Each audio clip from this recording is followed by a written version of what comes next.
da parte di Luca, una domanda molto dolce. Per sentire la voce del Signore, serve stare molto tempo in preghiera?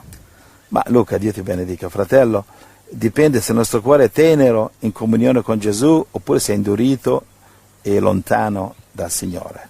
Leggi la scrittura, dagli la scrittura. Suo fratello, Marco 16, 14, va Marco bene? 16, 14.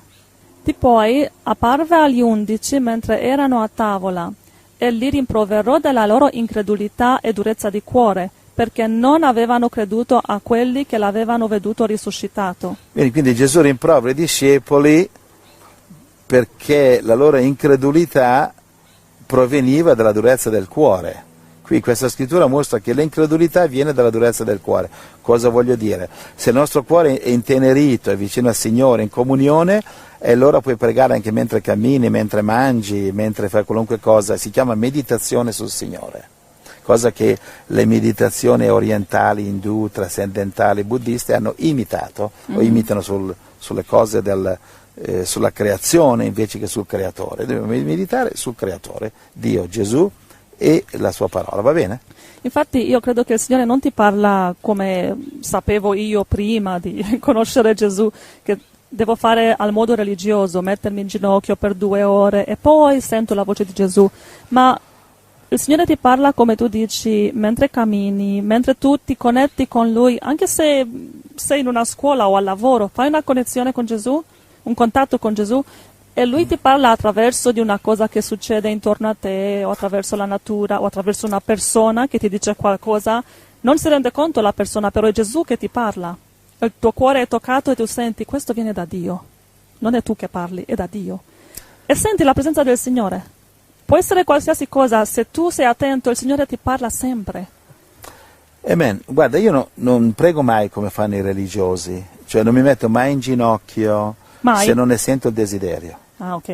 Io ti ho visto. Non digiuno mai se non sento il bisogno di digiunare.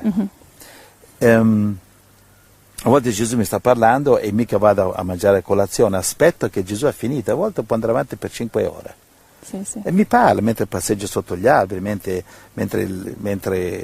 prendo appunti, mentre faccio questo o quell'altro, leggo la Bibbia.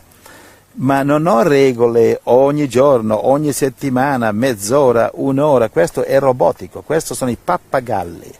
Il pappagallo alla domenica mattina va in chiesa e ripete 4 stupidaggini in preghiera, il pappagallo, va bene? Invece il discepolo, l'apostolo fa come Gesù, come nel Vangelo, cosa fanno? Quando lo Spirito ti guida, digiuni, oppure non digiuni se non ti guida. Ti metti in ginocchio oppure non ti metti in ginocchio. Non c'è una regola. Sì, cioè le chiese, molte chiese, tanti, sono diventate un mucchio di pappagalli. Il pastore prega e tutti seguono dietro. Questo e tutti dietro. Il pastore si gratta la testa così, tutti si grattano la testa così. Sì.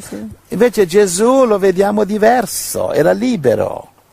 Amen. Giovanni 8, 31 al 36 dice: la verità vi farà liberi, e se il Figlio vi ha fatto libero sarete veramente liberi. Quindi queste ripetizioni, puoi imitare il pastore, però attenzione, quando lui si comporta come Gesù, quando si comporta come l'uomo, no. Perché oggi il 99% dei pastori predicano bene e razzolano male, come i farisei, predicavano bene, ma razzolavano male. Va bene? Sì, ho capito.